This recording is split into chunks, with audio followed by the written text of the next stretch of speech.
Hello there, folks, and welcome to the first of two podcasts this weekend. Yes, that's right. You're getting two for the price of one, which is free anyway. So, yes, we sat down to have a bit of a natter about next gen, because obviously this week has been next gen week here in the UK. Kicked off with the Xbox One last weekend, and obviously the PS4 is now out on these European shores. So we sat down to have a bit of a natter about the Xbox One and the PS4, and sort of our initial impressions of both consoles and what Christmas holds for gamers looking to make the jump up from one generation to the next. So yeah, have a listen.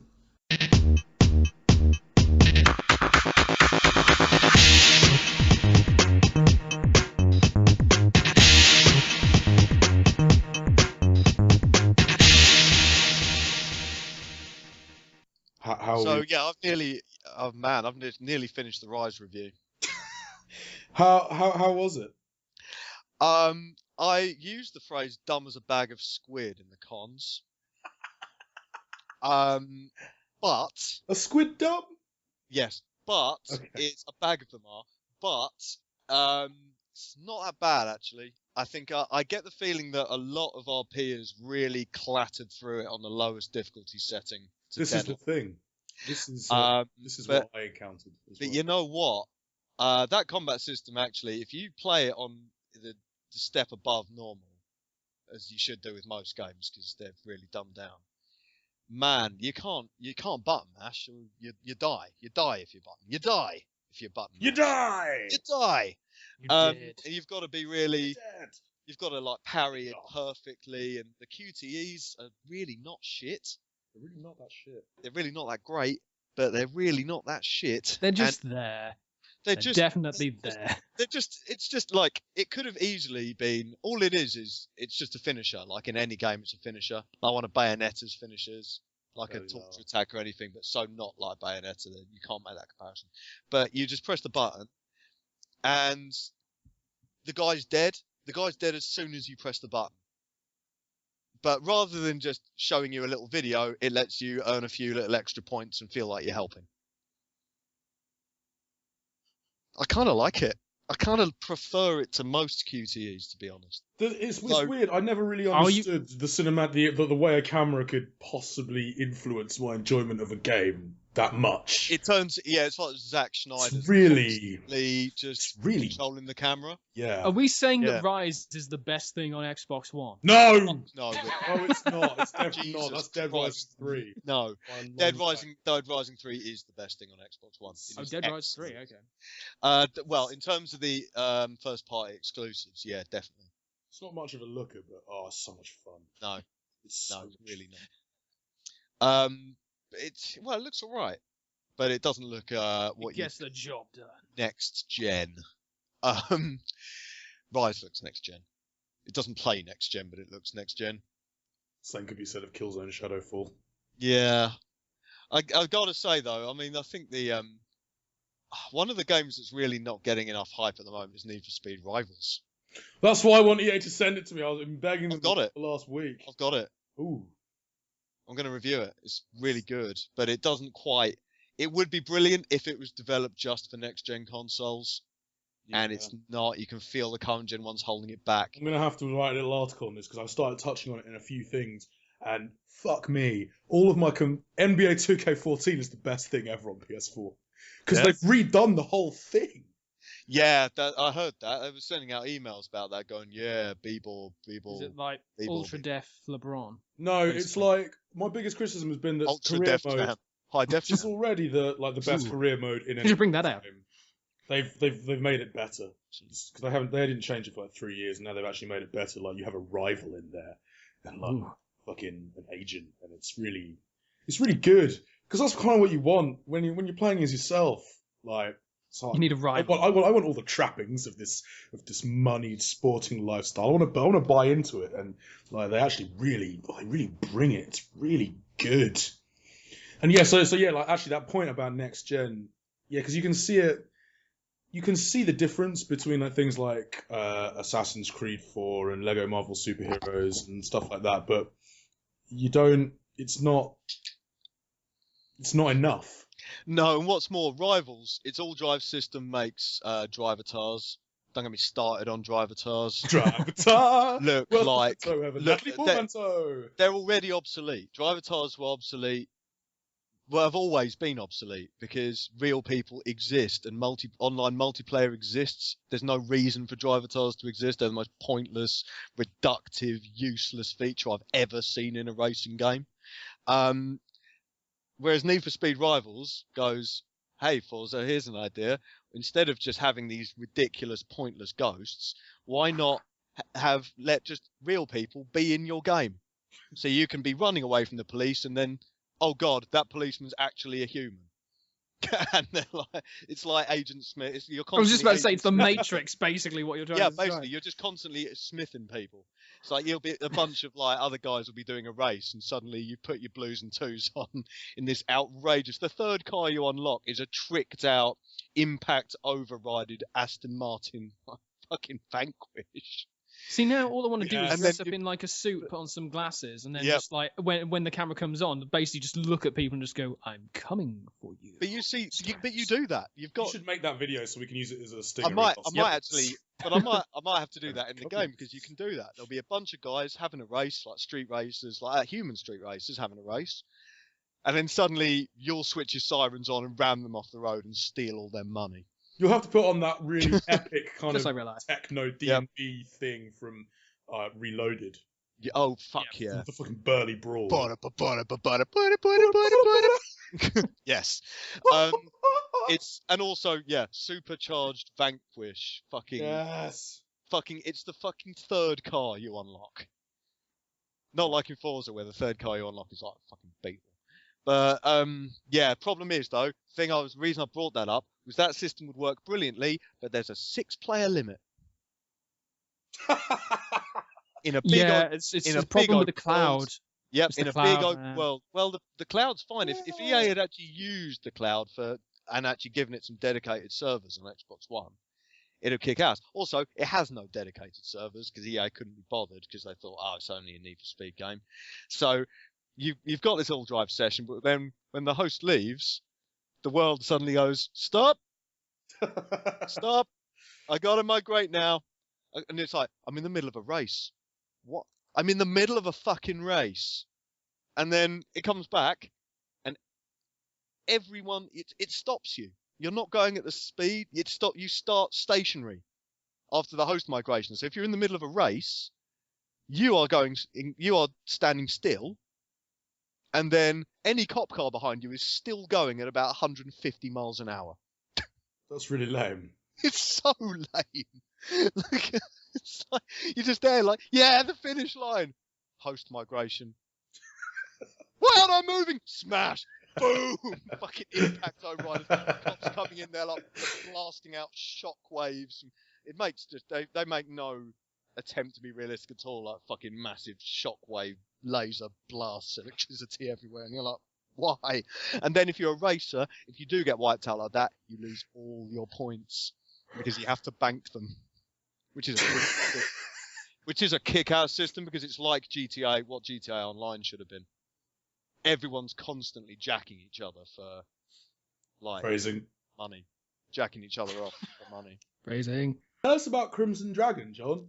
No, Yay, Crimson Dragon, tell us all about it. Yeah. no. I hear it's got the microtransaction thing down. Oh, microtransactions. Down. Yeah, Ah, that's what look. Panzer Dragoon always needed, wasn't it? Like Yeah, microtransactions. You're just baiting me. You've read my review. You've listened to the fucking massive rant I had about this.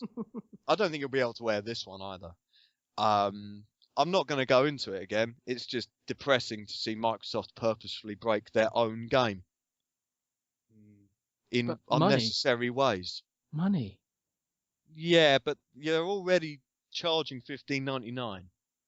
There's been a lot of this constantly comes up, like developers, there's this back and forth over free to play and microtransactions and stuff like that. They don't have to be bad things, but when you do stuff like this, when you force a pricing model into something that really When you doesn't Forza Cool. it wrecks all that goodwill and it shits on people who are doing it well, Yeah, did you know that like iconic McLaren P1 in Forza, the orange one? Oh yeah. In Well, like the one that adorned all of yeah, the that one. You know Yeah. that one? Yeah. It will take you about 15 billion hours to grind enough to own one. But do you know how much you could? But do you know what? You can buy it for £32. You're kidding. Yep. No, it's just you can buy it for £33. You can buy like every game in the Forza series. For Drive Club, £33. come back. All is forgiven. Drive Club, Drive Club, come back. Forza 4 come back. Now they've said they're retooling their economy because remember the power of the cloud allows you to do that, but they need to just refund everyone and say, oh, here's an idea. They don't give out cars for completing the series anymore. What? No. What which have is a you shame done, Turn 10? It's a shame because Forza's really good. It's one of my favourite. It's really pretty and favourite. nice, and I want to love it. And it just doesn't have enough tracks. It doesn't really have enough. Problem is, it would work. It just doesn't really have enough tracks. If they had some more tracks via the power of the clad, and by clad power, and slightly reduce the price of microtransactions, and I don't know, make the game fucking free, then it would kick ass. So It what does we're not kick saying- ass. Thing is, I don't want to make an example of it. It's actually all right. It's good. It's a good game. It's just annoying to see this one aspect mishandled. So what we're saying is that actually the cloud's not really being used to its fullest potential. There's a lot of consternation and sort of like ill feeling around the cloud. You might even call it cloud strife. Keep going. No. No. On Friday, motherfuckers. The way I see it, this cloud is getting all stormy. Wait, well, give me 5 minutes. I'll come up with a better one. Hold on. Damn it. Carry on. Vamp. So next Seriously. gen's here. Yes. Yeah, next gen has arrived. So much No, it's now. Current gen. Yeah, current gen. Generation 8. Generation 8 has arrived. Generation 8. And Z8. yeah, and everyone who didn't buy a next gen console is probably laughing right now. Well, we to be fair, we said this. Yeah. I'm not technically laughing. Okay, I'm laughing. Because you know what? I mean, like, thing is, yeah, I don't know. Are we even recording this? Yes. Oh. Yeah. This is the thing. Like, John, you bought your Xbox One, and you've been very excited. You've enjoyed the voice activation features and all of that. Have you had that feeling that you've had from any other console that you bought at launch? I've had more. The thing about the Xbox One is Kinect is just fabulous. It really is. Like, I've had more fun, I think, with the Xbox One than almost any other console launch.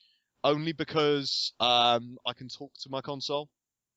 It adds just a little Kinect. I know it seems like a gimmick. But when you can wake up your console just by saying Xbox on, and it turns on the telly for you. Has it just turned on just now? Obviously not, because it's cleverer than that. And you then say... It's adapting, oh god. Oh god, it's learning! Skynet. It just has basic voice commands like Android phones do, but it's just really useful. It's really functional. You'll say Xbox volume down in the middle of a race, say, if you can't take your hands off the controller. You'll say you can just instantly go to any game application, anything at all, just by saying it. It's brilliant. It's just one of the most convenient. It honestly, I don't think I can actually go back. It's something I thought would be a total gimmick that I'd never use and would be more just inconvenient than using a controller. And actually, I find myself wishing that all of my consoles would do it. I use it pretty much for everything. Yeah. You're trying to talk to your computer fantastic. now, your PC. Just go, PC. As I said that in the God, review. I really I've wanna caught talk myself. to I've caught myself doing that. I've caught myself trying to talk to my Wii U, my Vita. I'll tell you something. As a little technological counterpoint, the PlayStation 4 camera is a piece of crap. It's dreadful. Really? The support for it. The Playroom, Matt. is horrible. The list of voice commands. Robot There are like 5. But you know what the worst thing is? So I was actually developers have started already building in voice commands on PS4 into their games. So you can call plays in NBA 2K14. So you can ask for a high pick and roll or ask your big men to set screens and stuff like that, and call certain plays. But it also detects bad language, right? So if you swear, referees will call you for a technical foul because you're not supposed to use bad language on the court, obviously. However, I was just sat here, literally just not doing anything. I wasn't talking at all. And all of a sudden, it just goes, bad language, technical foul, you're out of here. And my best player gets sent off. And I'm just like, I haven't said a damn thing. Were you thinking it? Are we finding out that the PlayStation camera actually has the ability to read minds? So it can't detect the most basic of speech or the shittest Scottish accent ever, but it can read my mind. Yep. Whereas, that's what I'm taking from this. Whereas Kinect can read your heart rate while you're playing Xbox Fitness. It can sign you in instantly just by looking at you. And when you hand a controller to someone else, it recognises that.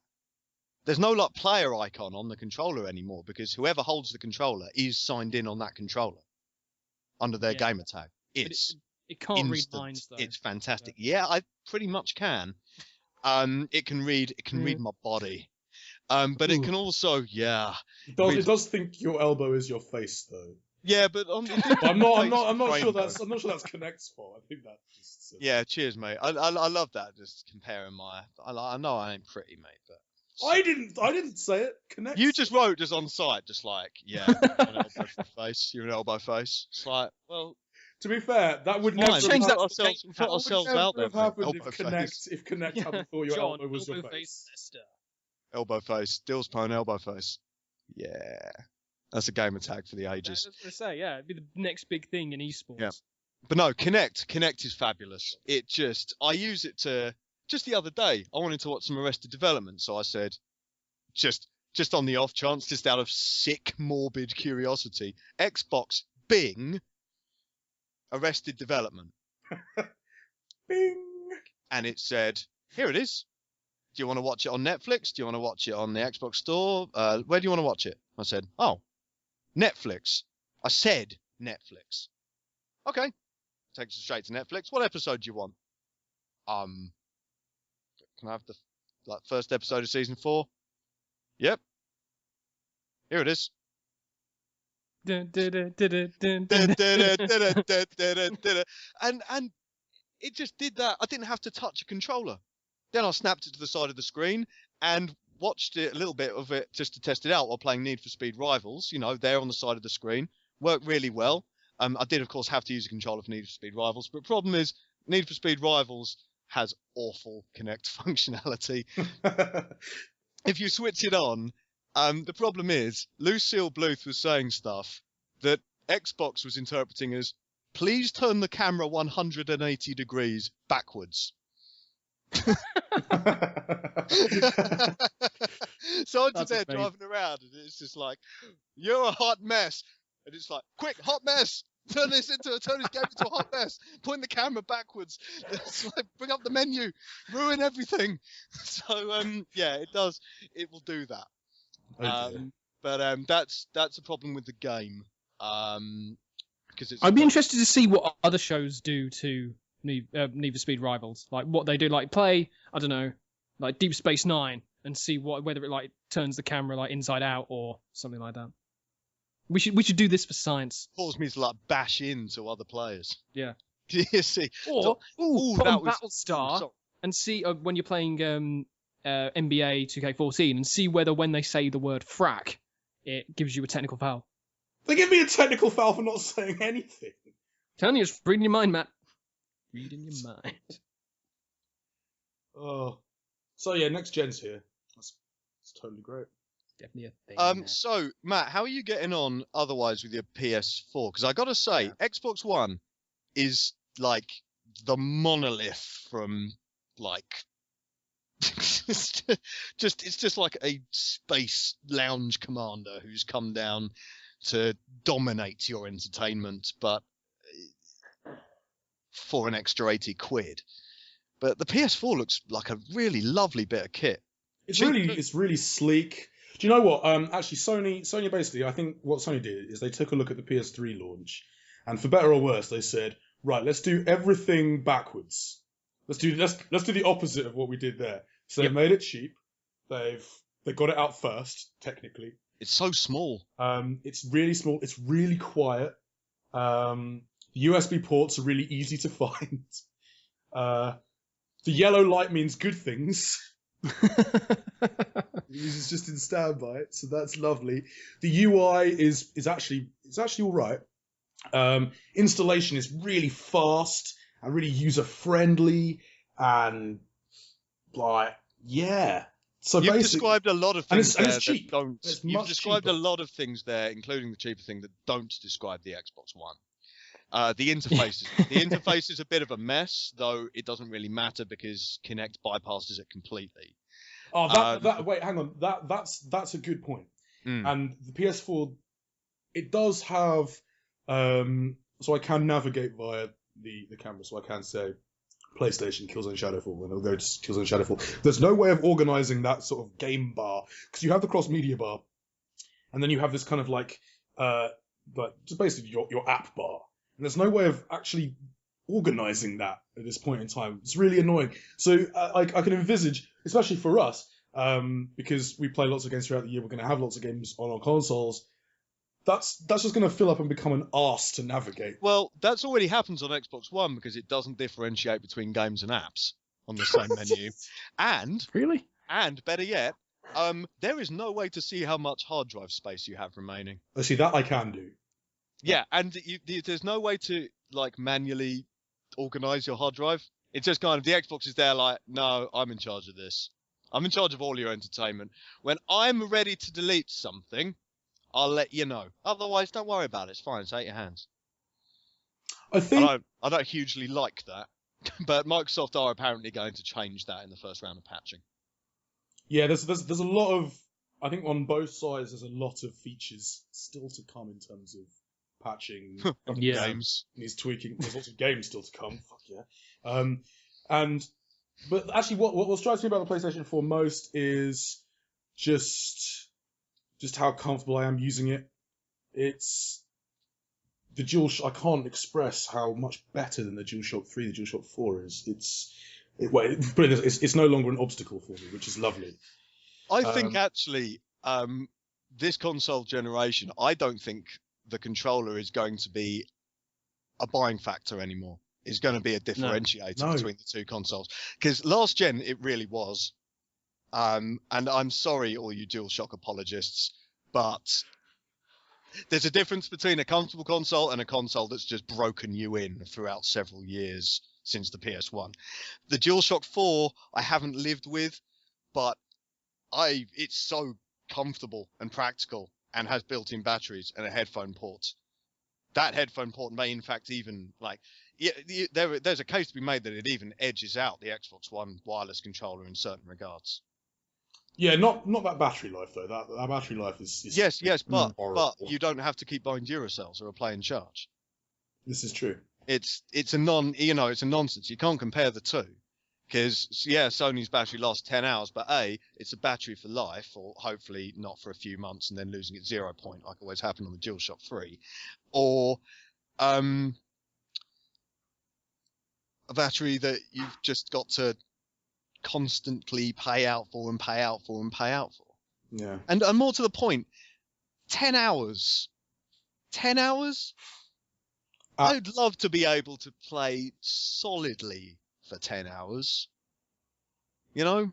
I think after 10 hours, once your controller runs out after 10 hours, I think that's arguably the time to not play games for a bit and maybe charge your controller up. It's quite nice. It starts flashing and everything. It's great. Of course, in order to play 10 hours, and Carl, I want to extend this question to you. Because, in order to play for 10 hours, you have to have a game that makes you want to play for 10 hours. Yes. And now I'm of the understanding that you didn't pre-order either console. Nope. And will you be getting one this Christmas? Probably not. I'll be honest. Nah. Why is that?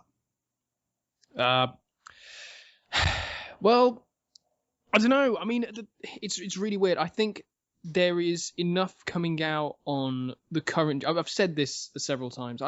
There's enough coming out for the current gen consoles and PC to keep me far too busy, really. I mean, I know that the good stuff is coming, but I can wait until the good stuff is here and then get one. I can wait until they make the big announcement for Halo before I consider getting an Xbox One. I can wait until they actually properly unveil Uncharted, the next Uncharted, before I start making a big purchasing decision. Or I could just go nuts and go down to Tesco and buy one of each right now. I could have it all. You could do that. You could have it all. But just thinking about it at the moment, I personally wouldn't necessarily get either at the moment. But, you know, things could change. I might be able, you know, I might see them both in action and go, oh my God, I need to be able to talk to my console. Oh my God, I need to have all of this in my life right now. But yeah, right, as of this moment, there's too much coming out for what I already have to justify spending basically £400 on getting a new piece of equipment. I think you're right. And I don't think you're alone. No, you're not. You're not alone. We've all argued this before, somewhat hypocritically on my account because I wanted something to blog about on launch day. But, you know, playing the waiting game is the right thing to do here. Both consoles have missing features. Both consoles have things that are still in beta. Both consoles, especially the Xbox One, needs a swift round of patching. And if you play the waiting game, you'll be able to actually get a better console and make a better, more informed buying decision, and we'll know whether, you know, what the Xbox One is actually graphically capable of, because, you know, it's getting a lot of stick for that at the moment. Yeah, but then I'm missing out on all the fun. Yay, the fun. Basically. But you're not, because right now you're recording this from a mate's house who's pre-ordered a PS4, so you're going to be fine. Absolutely, I'm not going to see it in action. But like, this is what you use your friends and more to the point, you know, there is a lot of fun. I am having a blast on Xbox One. The user experience is brilliant, just unbelievably brilliant. It's £80 brilliant. But I'm loving Dead Rising 3. I got a weird kick out of Rise. I'm not going to say I told you so. In a it's not a good game kind of way, and you know, I've been having a good fun with the console itself. I just think I could probably be having more fun on my 3DS right now. And I'm not wrong, because the 3DS, I mean, there's just a new Zelda game come out for that. And I've still got a huge backlog of massive, awesome time sinks that are still relevant all throughout the year, like Animal Crossing, Pokemon, and Fire Emblem. I've played 60 hours of Pokemon, and I'm not even at gym number 3. You have a problem. You're really crap at it. I've just been collecting and grinding and if you've been playing for 60 hours, with the EXP share, you must have like level 100 all across the board by now. No, I've been taking my time, enjoying the scenery, getting out the dowsing rod and finding loads of items. Yeah, and you see, I've got to be honest. I mean, the smart play right now, I would say, is to buy a 3DS or a Vita this Christmas. Buy that sick limited edition Zelda 3DS XL. I agree. And then give it to me. No, don't do that. Give it to me. But what? I'll tell you, yeah, I was tempted to all the Black Friday deals. I was seeing some good ones for the 3DS, and I was like, it'd be so easy. Could just get one, like, you know, bit of Fire Emblem Awakening, maybe. Probably should. It's amazing, but I think that's the smarter buy. And you know what, the Vita's cheap as chips at the moment. Yeah, and there are some great games really on there. You know what, Little Big Planet is one of the best handheld games ever made. Yeah, and is much better than Tearaway. It is. It really is.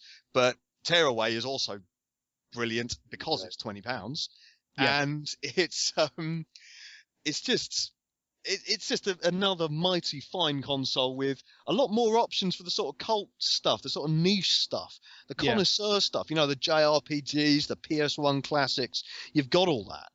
A little note on the Vita as well. Like, it's becoming a really great platform for indie titles too. And this brings me on to a point about the PlayStation 4 that pisses me off a little bit. That Sony spent much of this year basically going, oh man, we're so easy to develop for, we're so open, we've got, like, it's so easy, come to PS4, because, like, you could just whack your game on there and be totally great. And didn't incentivize anyone to do that for launch. Incentivized Focus Home Interactive. Like, well, we had Contrast. That's one game. And for all of their talk about sort of, you know, the openness and supporting indies and that sort of stuff, where? It's coming. Where? Next year. And that's the thing. It's all coming. I'm not entirely sure Sony realised just how much of a great, apt slogan they were onto with Greatness Awaits. Yeah, it's kind of a waiting. Because it's completely true for this Christmas. It's, okay, next gen's here.